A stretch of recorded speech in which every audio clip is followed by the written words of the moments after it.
Pada waktu itu tanggal 3 Juni 1994, saat itu jam menunjukkan sekitar pukul 1:10 dini hari. Warga Dusun Pancer sedang berada dalam buayan mimpi beristirahat setelah seharian melaut dan beraktivitas. Tiba-tiba bumi bergetar. Gempa tektonik berkekuatan 7,8 magnitudo mengguncang dasar Samudra Hindia, hanya belasan kilometer dari garis pantai. Namun, yang membuat malam itu menjadi begitu mematikan bukanlah guncangan gempanya, melainkan apa yang datang beberapa menit setelahnya. Jadi di sini dulu lokasi dari tsunami di daerah mana Pancer, teman-teman, yang meluluh lantakan wilayah ini di tahun 1994. Nah, ini dia monumen tsunami di Pancer, teman-teman. Monumen yang sengaja dibuat untuk mengenang tragedi di tahun 1994 yang merenggut itu dia. Wow, sudah Hari ini perjalanan saya bukan sekedar petualangan biasa untuk menikmati pemandangan alam. Saya sedang melangkah menuju sebuah kawasan di ujung timur Pulau Jawa, sebuah pesisir indah di Kabupaten Banyuwangi yang puluhan tahun lalu pernah luluh lantak dihantam kekuatan alam yang tak terbayangkan. Di balik deburan ombak Dusun Pancer yang tampak begitu tenang hari ini, pernah ada satu malam di mana laut tak lagi menjadi sahabat bagi para nelayan, melainkan berubah menjadi gelombang raksasa yang menyapu bersih pemukiman dan merenggut ratusan nyawa dalam sekejap. Bagaimana sebuah desa yang dulunya rata dengan tanah bisa kembali bangkit dari puing-puing kehancuran? Dan pelajaran apa yang ditinggalkan oleh sejarah memilukan itu untuk kita hari ini?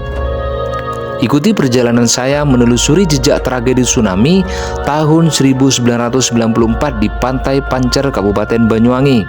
Sebuah petualangan merawat ingatan, melintasi waktu, dan mempelajari arti ketangguhan manusia di hadapan besarnya kuasa alam.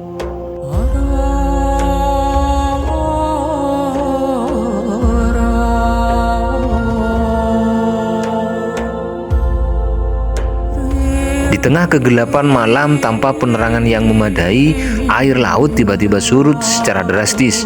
Tak ada sirine peringatan dini, tak ada teknologi canggih seperti sekarang untuk memberitahu bahwa maut sedang mengintai. Lalu dalam hitungan detik suara gemuruh dahsyat mirip ledakan bertubi-tubi terdengar dari arah tengah laut. 3 gelombang raksasa yang diperkirakan memiliki ketinggian hingga 9-13 meter menerjang daratan dengan kecepatan ratusan kilometer per jam. Bayangkan kepanikan malam itu. Suasana gelap gulita, jeritan warga saling memanggil nama anggota keluarga bersahutan dengan dentuman kayu rumah yang hancur dihantam dinding air. Gelombang bah tersebut menyapu bersih pemukiman hingga sejauh ratusan meter ke daratan. Rumah-rumah berbahan kayu dan bambu rata dengan tanah dalam seketika. Perahu-perahu nelayan terlempar jauh ke area perkebunan dan ratusan warga terseret ke dalam kegelapan laut tanpa sempat menyelamatkan diri. Ketika matahari terbit di pagi hari tanggal 3 Juni itu, Pancer tak lagi sama. Pemandangan indah pesisir berubah menjadi hamparan puing dan lumut. Lebih dari 200 nyawa melayang di tempat ini. Puluhan lainnya hilang tak pernah ditemukan, dan ribuan jiwa kehilangan tempat tinggal dalam sekejap mata. Perjalanan menuju Dusun Pancer di kawasan Pesanggaran ini memakan waktu sekitar 2 hingga 3 jam dari pusat kota. Semakin mendekati wilayah pesisir, aroma khas udara laut mulai terasa makin pekat. Pemandangan pedesaan yang tenang dan sapaan ramah warga lokal seakan menyambut hangat siapa saja yang melintas. Sulit membayangkan bahwa jalur yang begitu damai dan asri ini puluhan tahun lalu pernah menjadi lintasan evakuasi dan rute kepanikan saat bencana dahsyat itu menghantam. Setiap kilometer yang kita tempuh hari ini bukan sekedar jalan-jalan biasa, melainkan sebuah proses penyelarasan rasa. Sebelum kita menyentuh monumen dan garis pantainya, perjalanan ini mempersiapkan kita untuk memahami betapa indahnya tempat ini, sekaligus betapa besarnya ketabahan warga yang tinggal di dalamnya. Jadi lokasinya itu adalah untuk arah ke Pulau Merah, teman-teman. Nah, buat teman-teman yang pernah berkunjung ke Pulau Merah, silakan ditulis di kolom komentar apa pesan dan kesannya. Informasinya, beberapa minggu yang lalu terjadi orang hilang loh, teman-teman, tersapu ombak dan ditemukan meninggal dunia. Ya, mudah-mudahan beliau korban diampuni segala kesalahannya dan ditempatkan di surganya Allah. Amin. Ya, makanya kita harus hati-hati ketika ingin mengunjungi tempat-tempat terutama di laut. Kita harus jaga diri baik-baik. Sekiranya dilarang oleh petugas, kita tidak boleh melanggar, teman-teman. Karena ketika alam sudah berkehendak, kita tidak bisa berbuat apa-apa lagi, teman-teman. Intinya kita harus sama-sama menjaga alam dengan baik, sehingga alam akan memberikan sesuatu yang terbaik untuk kita juga. Di daerah sini juga terkenal dengan viral banget, teman-teman, tumpang pitu. Nah, tambang emas di wilayah Banyuwangi. Wah, ini kalau tumpang pitunya dimanfaatkan oleh warga Banyuwangi, wow, tentu kita akan menjadi kabupaten yang sangat istimewa. Namun, di balik duka mendalam yang terpatri di tanah ini, Pancer juga mengajarkan kita arti sebuah ketangguhan. Warga di sini tidak memilih untuk larut dalam trauma. Dari puing-puing kehancuran, mereka bangkit, membangun kembali kehidupan, dan tetap merawat keharmonisan dengan laut yang memberi mereka penghidupan.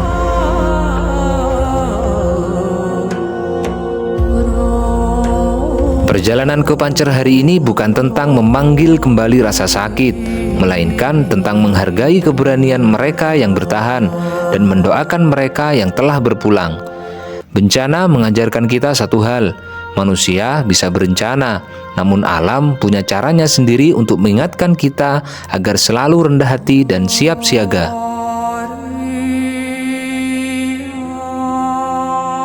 Ini dia, kita sudah mulai memasuki Kampung Bahari Nusantara, Dusun Pancer. Di sinilah tragedi itu pernah merenggut ratusan korban jiwa di tahun 1994, teman-teman. Kampung ini kita lihat sekarang kondisinya, ya Allah, bisa dibayangkan dengan ketinggian 13 meter. Yang jelas di tahun itu, teman-teman, wilayah ini juga terdampak banget. Nah, ini adalah ke Pulau Merah, ada Pura Tawangalun, dan untuk Pancer kita ke sini, teman-teman.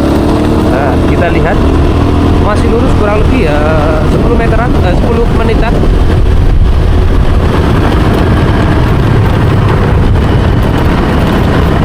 Sekarang sudah pulih banget. Kita lihat banyak rumah-rumah warga yang sudah permanen. Mudah-mudahan tragedi itu, bencana itu tidak menimpa di perkampungan ini lagi, teman-teman, karena perkampungannya sudah pulih banget, ini sudah bagus. Ini dia.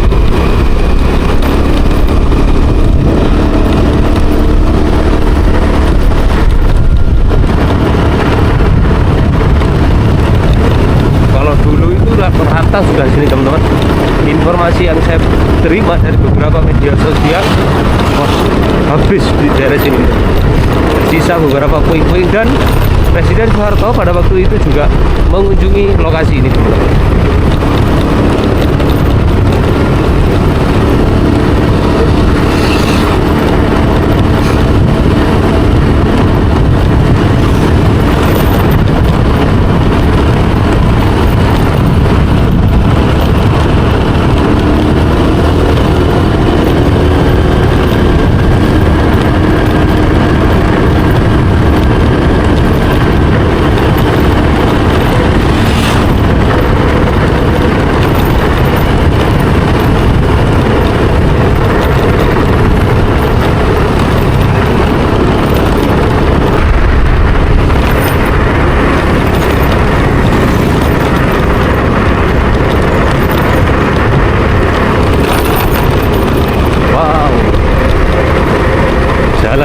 Jadi teman-teman yang mau berkunjung ke Pantai Pancer tidak perlu khawatir karena jalannya bagus banget. Nah ini sudah ada Pantai Gumuk Kancil teman-teman. Nah di sana itu ada Pantai Gumuk Kancil namanya. Jadi selain ke Pulau Merah, teman-teman juga bisa juga ke Gumuk Kancil dan juga Pancer itu teman-teman.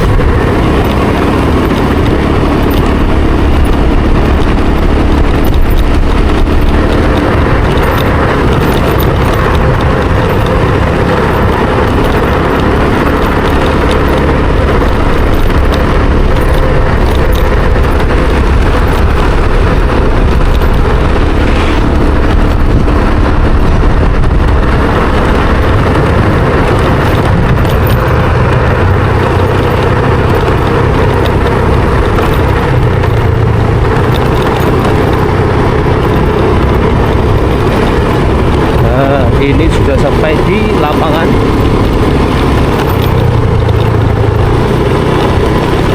Bekas puing-puingnya.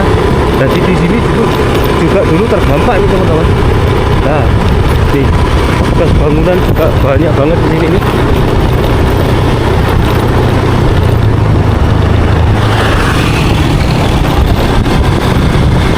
Seperti inilah kondisinya sekarang di tempat yang pernah terdampak dari tsunami itu.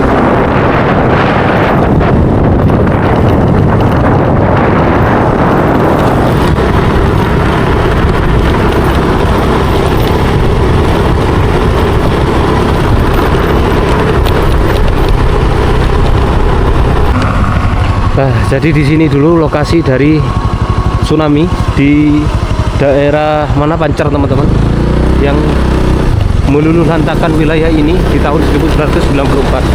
Sekarang kondisinya sudah seperti ini.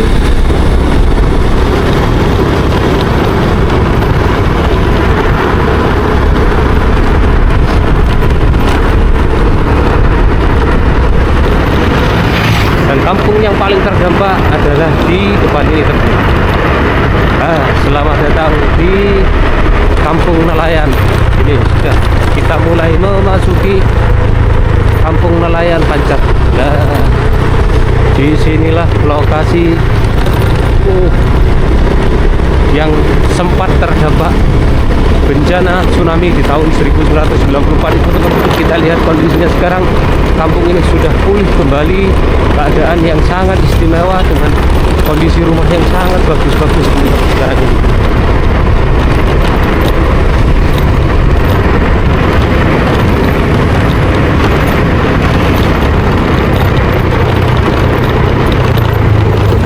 Langkah saya terhenti di depan struktur beton bernuansa sepi ini.